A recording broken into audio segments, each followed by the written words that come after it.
नमस्कार. अर्जुनाचा विषाद मनामध्ये सुरूच आहे आणि भगवंत या विषादाला दूर करण्याचा प्रयत्न करतो. खरं तर निमित्त अर्जुनाचं आहे. निमित्त अर्जुनाचं आहे. म्हणजे वपूंचं ते पुस्तक आहे ना, आपण सारे अर्जुन, तसं आहे. आपल्याही मनामध्ये सदैव असा विषाद असतो. सदैव म्हणजे तृप्तीशिवायचा वैराग्य, ज्याला वैराग्य नाही विषाद म्हणायचं असतं. म्हणजे ताकद नाही म्हणून अहिंसावादी, निर्धन आहोत म्हणून साधे, आपल्याला जमतच नाही म्हणून त्याला मोठेपणा देण्याचा प्रयत्न आपला सदैव सुरू असतो.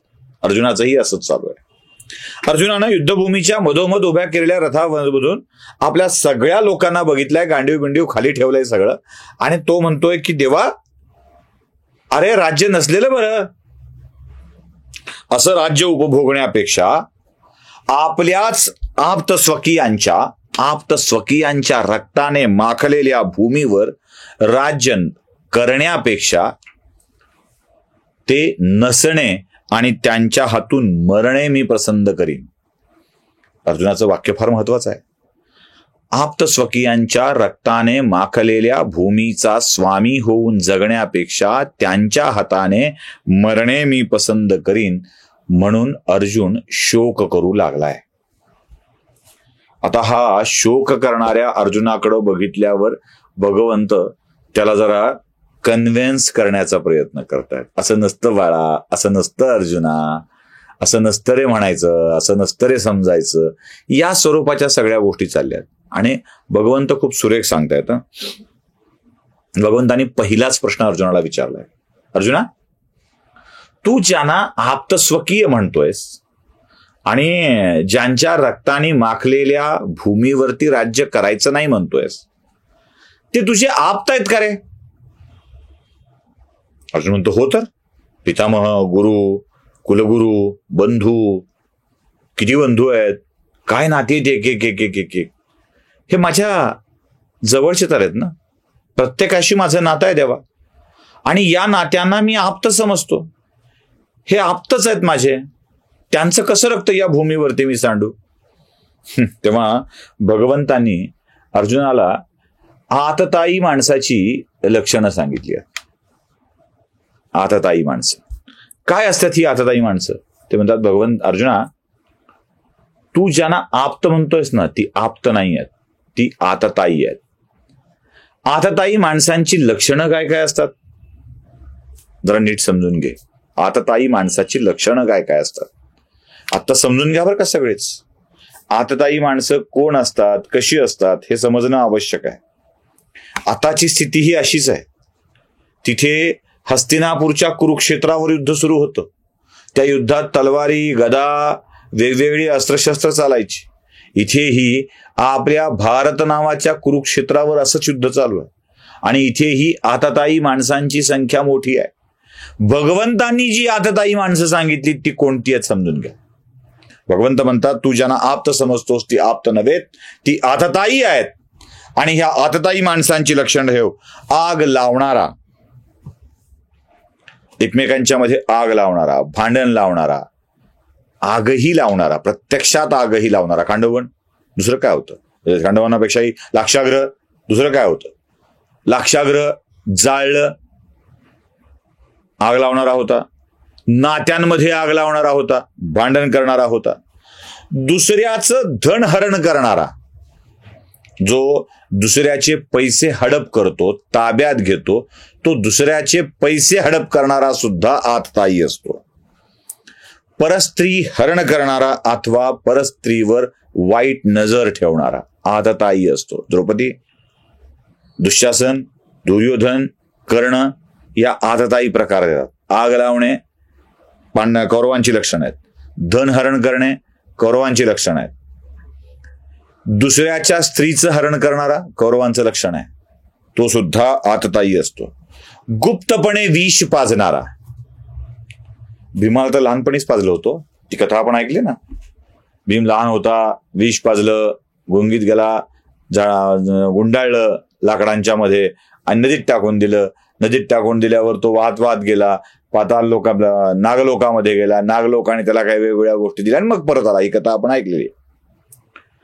गुप्तपणे विष पाजणारा, दुसऱ्याची भूमी हरण करणारा, जो दुसऱ्याची भूमी ताब्यात घेतो तो, आणि झोपलेल्यांवरती हल्ला करणारा, ही माणसं आततायी असतात.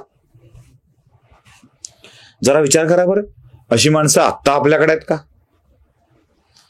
धन हरण करणे, ए फॉर आवाज, B for Bofors, C for चाळा, डी फॉर डाळ, E for Enron, F for forest, आहे ना, A B C D E F G H, G for C S for spectrum, G A G O G 2G 3G, दुसऱ्याचं धनहरण करणारा, परस्त्रीवर वाईट नजर ठेवणारा. किती जणांची परस्त्रीच्या प्रकरणातली प्रकरण आहेत माहिती आहे सगळ्यांना आपल्याला, त्याची इथे पुन्हा उजळणी करायची गरज नाही. आग लावणारा, खोटं बोलून आग लावणारा आहे ना एक, तो तिकडचा जर्मनीत का फ्रान्समध्ये बसून आग लावत असतो. आधी गोड गोड कथा सांगायच्या, आधी फार उद्बोधक बोलायचं, प्रेरक बोलायचं, मग काहीतरी नवं भांडण लावून द्यायचं. काय ते राठी किलाठी, काय काय त्याचं नाव, तो दुसऱ्या ध्रुवावर राहून करणारा आहे ना, ही आततायी असतात.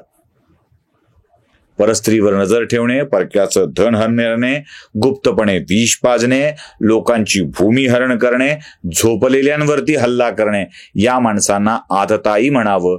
आततायी माणसं कधीच आप्त असत नाहीत, जवळची असत नाहीत, आणि कधी असूही नयेत. ज्यांच्याही आततायी माणसं जवळची असतात आणि या आतताईचा जे संहार करत नाहीत, संपवत नाहीत, त्या लोकांना कधीच सुख मिळत नाही, त्यांच्या राज्यांना कधी सुख मिळत नाही, लक्षात ठेवा. म्हणून अशा आततायी माणसांचं संपवणे हे क्षत्रियाचं कर्तव्य आहे. अशा आततायी माणसांना संपवणे हे क्षत्रियाचं कर्तव्य आहे. अर्जुना, तुला तुझं कर्तव्य म्हणून या लोकांना संपवावं लागेल. अर्जुन जरासा कन्व्हिन्स होतोय. दुसरा प्रश्न मनात येतोय, याला कुठे गप्प बसवतोय? अनेक विचार डोक्यात आहेत. आणि मग अर्जुन भगवंताला म्हणतोय, देवा, आता या सगळ्या लोकांना मी मारेन, यात अनेक वीर मरतील, या युद्धात सगळे पुरुष मरणार आहेत, युद्धाचा नियम म्हणून तर बाया काही मैदानात येणार नाही आहेत, मग अनेक स्त्रिया विधवा होतील, आपली माणसं संपतील. अशा माणसाला संपल्यानंतर, असे पुरुष संपल्यानंतर त्या विधवा स्त्रियांचं काय? त्या विधवा स्त्रिया कशा जगतील? आणि या विधवा स्त्रिया जगणार असतील तर त्या आपलं तारुण्य, आपला संसार कोणासोबत करतील देवा? त्या विधवांचा विलाप मी बघू का? त्या विधवांच्या संसाराची स्थिती काय होईल याचा विचार मी करतो आहे देवा. आणि सगळ्यात मोठा धोका देवा मला वाटतोय, या भूमीवर वीरगती प्राप्त झालेल्या योद्ध्यांच्या विधवांना पुन्हा जर कुठे काही असंगाशी संग करावा लागला तर ते भयंकर असेल देवा. या आमचा वर्णसंकर होईल, या वर्णसंकराची भीती मला वाटते आहे. वर्णसंकराचा विषय काढल्याबरोबर भगवंत जराशे आश्चर्यचकित होतात आणि अर्जुनाला जी उत्तरं देतात ती बघूया. अर्जुनाचा प्रश्नही नीट तपासून बघूया आणि उत्तरं देखील नीट समजून बघूया पुढच्या भागामध्ये. नमस्कार.